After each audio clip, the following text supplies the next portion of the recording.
This is Ryo Shinohara from the CSC 578 online section going over the modified network 2 code from top to bottom. The first thing we modified was the cross-entropy derivative right here, and we used the numpy divide function to allow us a conditional statement for when the divisor is 0. And when the divisor is 0, we are just going to output an all 0 array of the same size as the output node. Number of output node in the layer.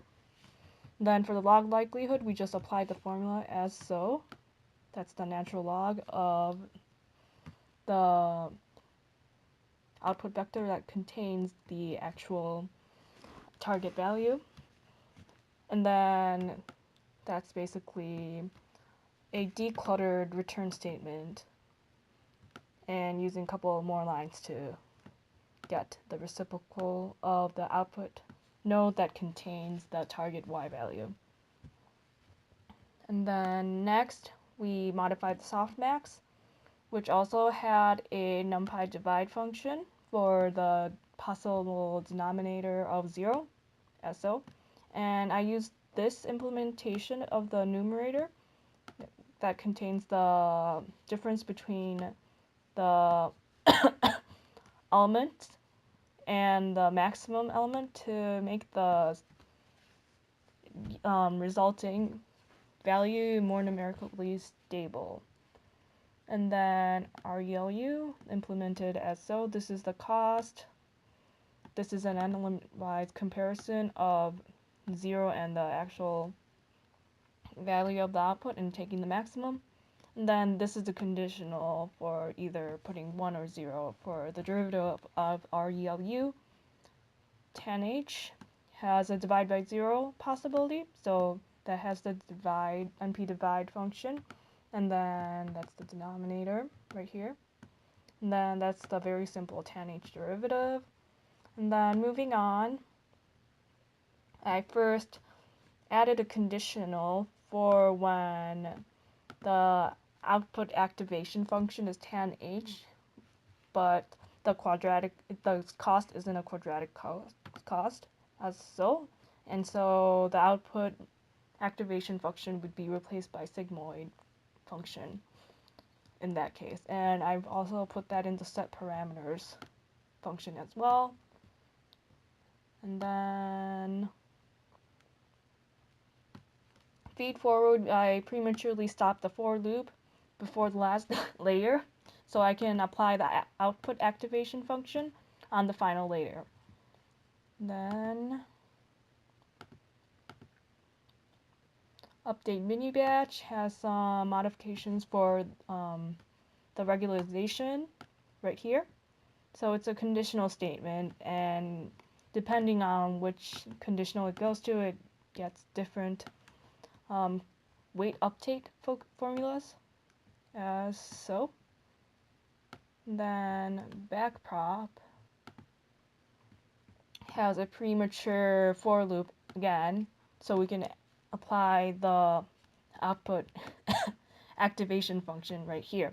And then the backprop also has the dropout portion of the code as well, as so right here.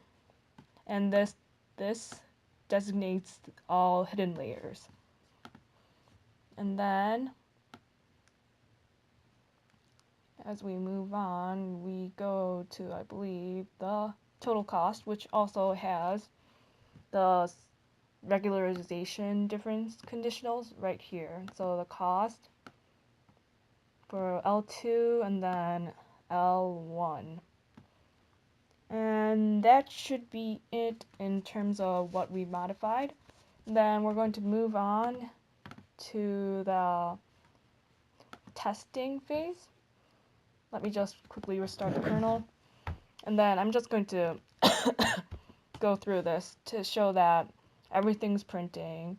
And I guess you, as the grader, can check if the values match the professor's code, which from what I saw seems to match most of the time.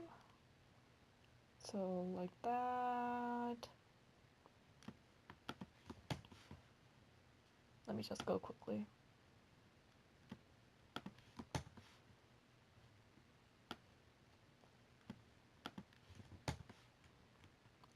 I guess this is pretty easy to mistake, maybe? No, it was this one.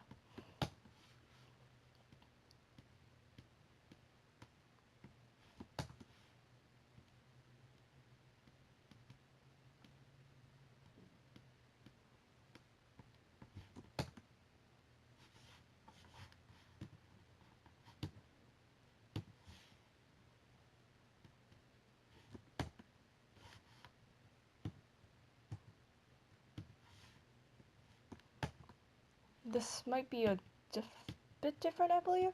Or it might have been this one that's a bit different from the actual output from the professor.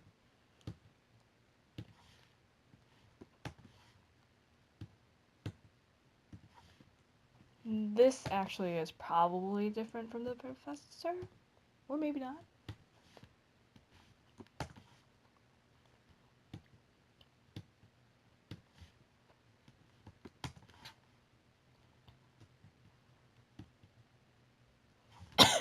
And this tended to, I believe, slightly differ from the output by the professor, and it's going to take forever. But otherwise, everything should be all good.